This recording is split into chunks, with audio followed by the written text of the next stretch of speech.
Good afternoon, this is Jeff with Sewer Tech Northwest. Today we are at 727 North 6th Street here in Carlton. Located to the right of the front doorway, I describe everything as if you're standing out in the street facing the front door. Off to the right of the doorway, we line up perfectly with the middle of this window, and we're just out beyond the concrete patio here by about 8 inches. Got a 3-inch ABS cleanout. We're going to check the overall condition and serviceability of the sanitary sewer line. Water is running. We're going to zero out here just inside the access point. Off we go.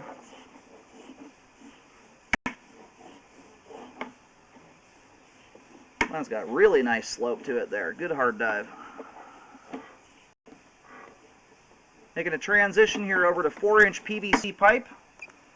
And to boot, fabulously clean sewer line. That is exactly how you want your flow line to look right there. And that is made possible by essentially one living habit, and that is not putting grease, fats, and oils down your kitchen sink drain. And that's the #1 thing that gunks your pipe up, and it is responsible for more blockages than I can even tell you.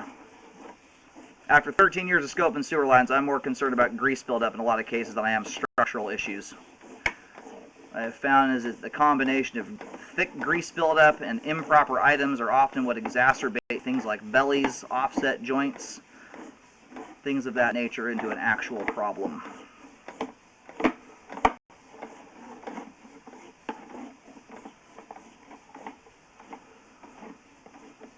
Alright, we're doing a hard vertical drop here down into this thing is a ton of fall. A lot deeper sewer line than I would have guessed this neighborhood had here. We're hitting the main here at about 48 feet. We're going to go locate the terminus to the main while the line drains out, and we'll take another look at everything as we come back. And right there in that main lateral, that is an example of why you do not want to put wipes down your sewer line or paper towels. That right there is what that is. That stuff, you know, and it's, I don't know which household it's coming from necessarily. It could be this one. It could be a neighbor down the street, honestly.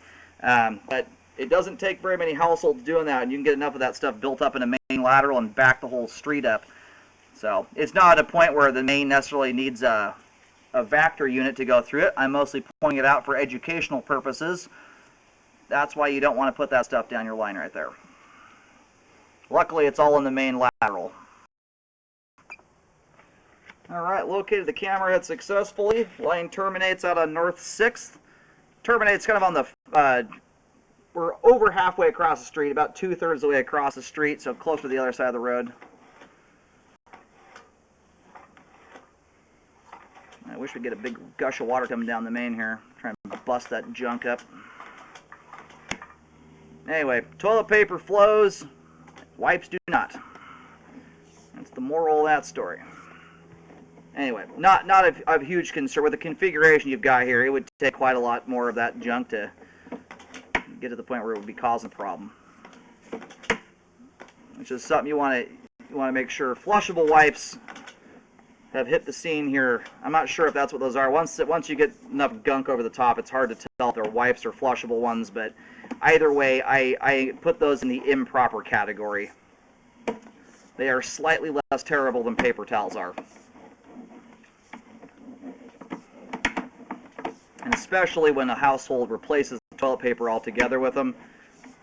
If you're going to use the things, you know, modern piping, smooth plastic pipe is the stuff you want to have if you are going to use them. But what I tell most people is you want to flush, especially with these low flow toilets, you know, flush your solids separately, use toilet paper, and make the flushable wipe your last wipe essentially, and you want to be flushing them separately from everything else to break things up so you don't have a huge mass of it going down the line. But what a lot of folks do is they wad them up and like you would toilet paper, and you end up with something that just they weigh a ton by the time they get saturated, and they don't disintegrate very well.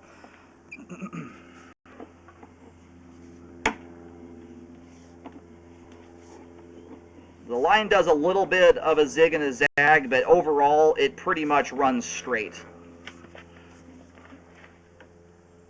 Like the line here, as it leaves the house, the reason for that little jog there, the line comes out at an angle. And I can't go backwards. This clean out is a directional style. It doesn't let you do that. This is not one of those lines that leaves 90 degrees to the house. It comes out running kind of toward the driveway, and then 5 feet in it turns and straightens out and then runs out to the road. Nice looking sewer line. Good flow end to end. All the pipe there is in good condition, and quite a clean sewer line to boot. You can keep the cooking oil and grease from going down the line. You can keep your line looking nice and clean like that. Anyway, sewer line is functioning properly at this time.